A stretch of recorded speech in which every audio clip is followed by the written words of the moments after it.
The US government dismisses case against Woodberry. These and many other things I'll be talking about in this particular video, because not everybody understands what it means for a case to be dismissed against somebody who is charged with crimes. Just before I jump right in, I want you guys to kindly subscribe to my YouTube channel. Hit the subscribe button below and the bell notification icon if you are yet to subscribe to this YouTube channel. But if already subscribed, thank you for subscribing, and make sure you share my videos across all social media platforms so that others will get to see what is trending and what we are talking about on social media.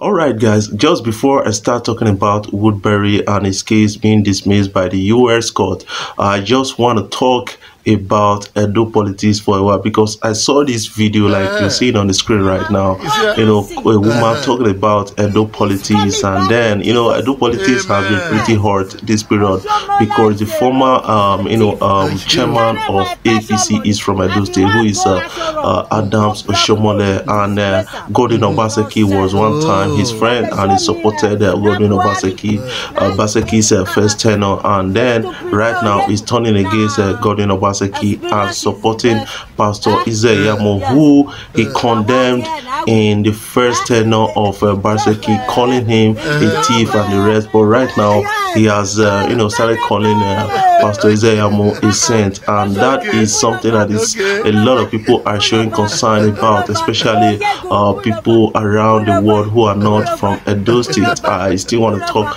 but let me just show you this video. One can see. He's coming back in Jesus' name. Amen. Yes. Oshomola is a rogue. He's a thief. He carry my passion money. I be one go as a rock. Go block road. Disgrace him. Nonsense. Oh. That they show me na Buhari. So stupid. Oh, Yegu. Nah. Experience is the best. Yes. Now what here now will he chop yes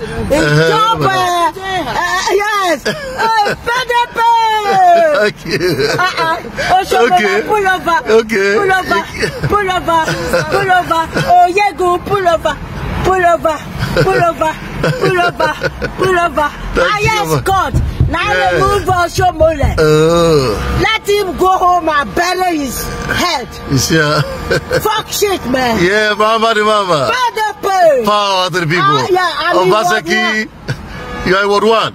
Yes. Okay. He's coming back in Jesus' name. Amen. Whether the devil likes it or not. It's a God sent. Amen. God win. God don't win. You don't win. Thank you, Baba. Yeah, God bless us. Thank you. Interesting politics in Edo State. A lot of people are now calling out the former chairman of APC for actually showing support for Pastor Izeyamo, who he condemned in the past.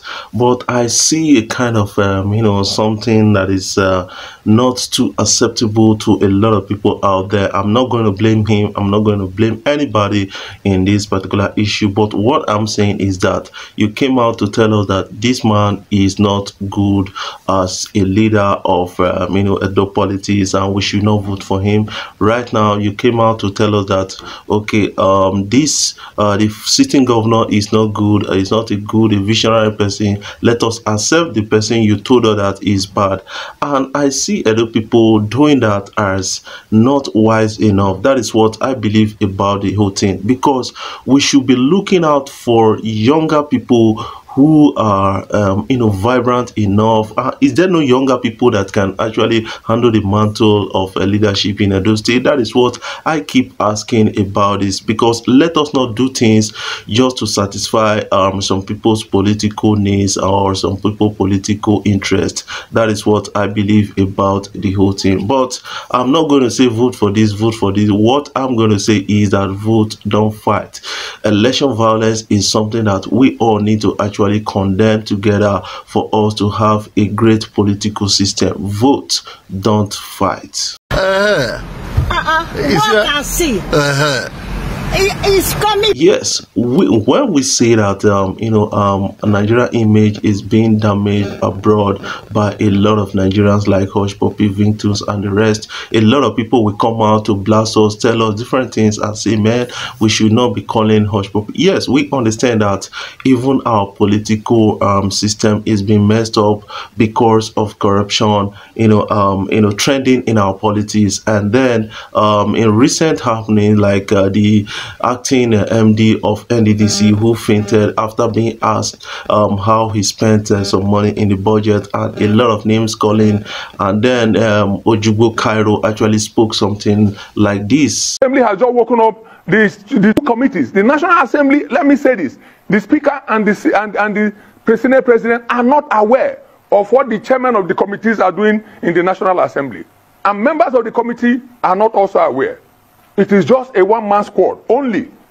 And I say this, between 2016 and 2019, emergency contracts of over 2 trillion were awarded under the supervision of the chairman of both committees. And this is the list of the awardees, and this is how they were all distributed. In this list, the chairman Senate committee, on behalf of the Senate, and when we asked the Senate members, they didn't know. They said they don't know. He collected 1,000 of those jobs and said he was going to give it to the Senate. The records are there. These 1,000 contracts were collected by a man called Nelson Abamuche on behalf of the Senate. And furthermore, they came, the immediate crisis now that came was as a result of the budget. How did the budget run into problem? It was in 2016. The bureaucracy told us when we came in that in 2016 there was no budget. 2017 there was no budget. 2018 there was no budget. The budget for 2019 was just passed some few days ago. What led to it? When a chairman of Senate became chairman in 2015, he called the bureaucracy and said, look, you need to include for me 15 million naira projects in this budget.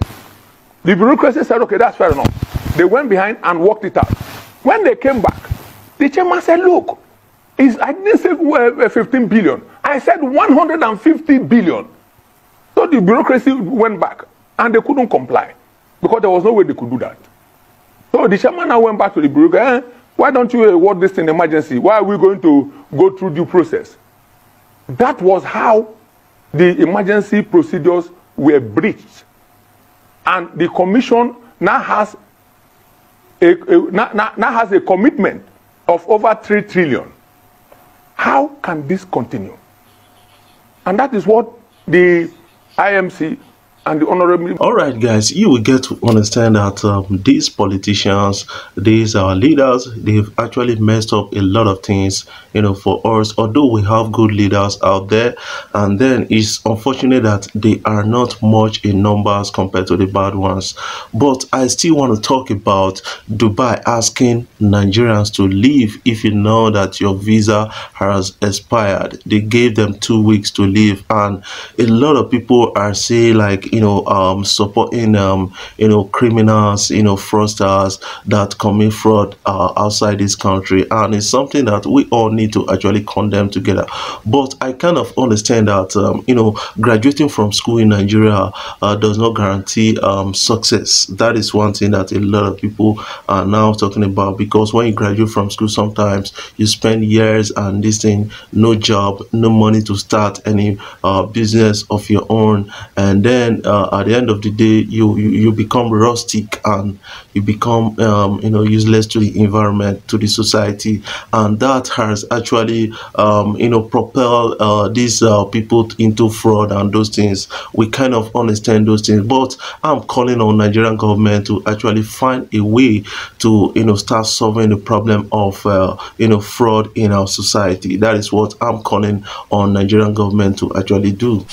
Yes, Woodberry's case has been dismissed by the US court, and a lot of people are becoming, happy about it. And then I am happy about it. But you have to understand what actually came to play. The first thing is that, in terms of prejudice, when a case is dismissed with prejudice, that case cannot find its way. You cannot bring that case to court again.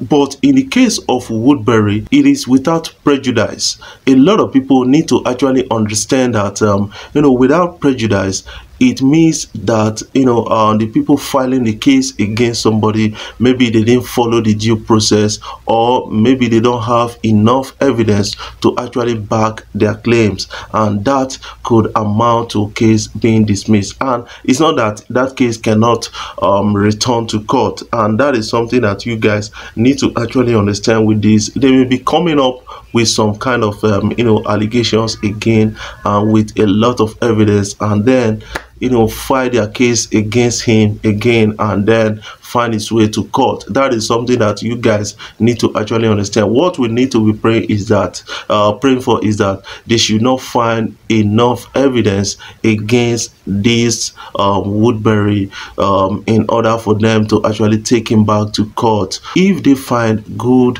evidence against this guy, is going to be too damaging for this guy, and then that is what we are praying, because this kind of things has damaged our image abroad, and a lot of people are getting to understand when they travel out of this country, and then when they try to engage in legitimate business with other people, you will understand what they are saying about Nigerians. I happened to chat with somebody, I think in Italy, is a white lady. Immediately I said I'm a Nigerian, because I wanted to do a kind of business transaction. She is into software writing or application writing.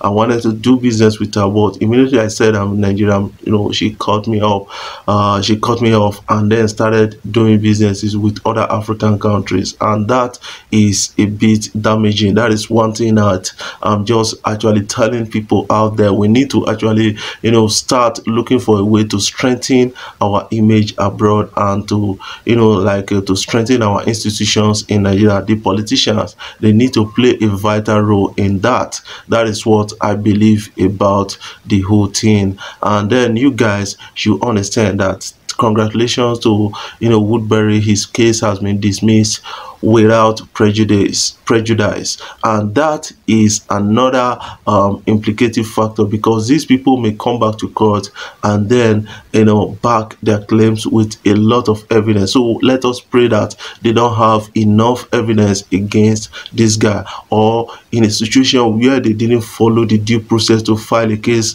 against Woodberry, is something that they will quickly go back and then rectify those things and come back to court with it. So let us just keep our hands on deck and pray for these guys, because the more we pray for these guys to come out from this case, you will understand that Nigeria's image will actually be okay. That like the Nigerian image will be strengthened a bit, because what they are speaking about Nigerians, I don't really like it.